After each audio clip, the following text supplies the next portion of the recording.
Hey, how's it going?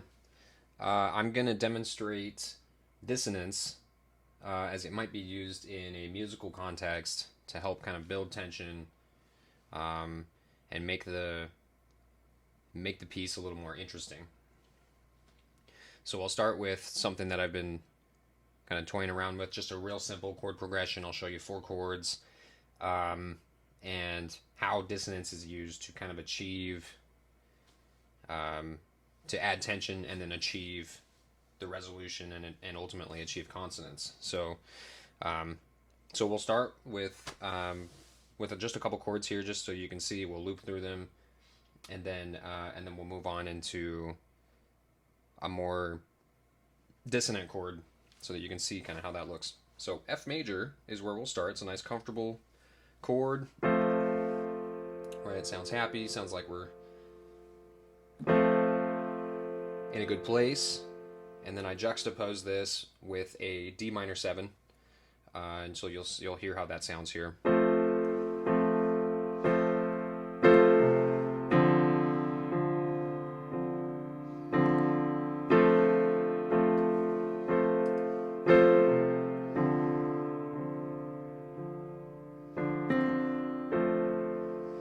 So we could loop that into infinity, right? We could loop that forever. It'd be a comfort zone, but there's really no plot twist. There's nothing interesting happening. We need to introduce some dissonance into the story to create tension and then ultimately come to a resolution. So what I'm going to do is, again, I mentioned it's a D minor 7, so D minor, but I'm actually going to, we'll loop that a couple times, and then I'm going to introduce a D diminished chord, and then ultimately bring it to resolution with C major.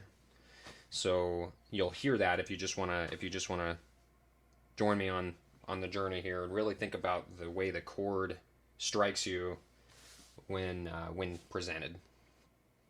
So we'll go back to our initial narrative.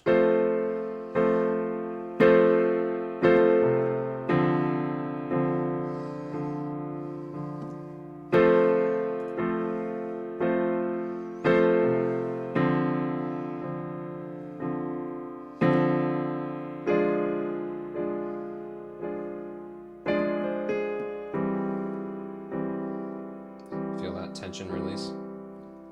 Do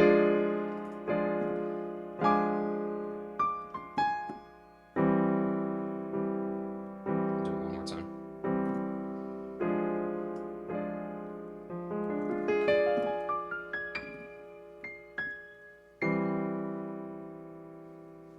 So you feel the tension, you feel the release, you feel the resolution. So that's kind of how dissonance is used in music.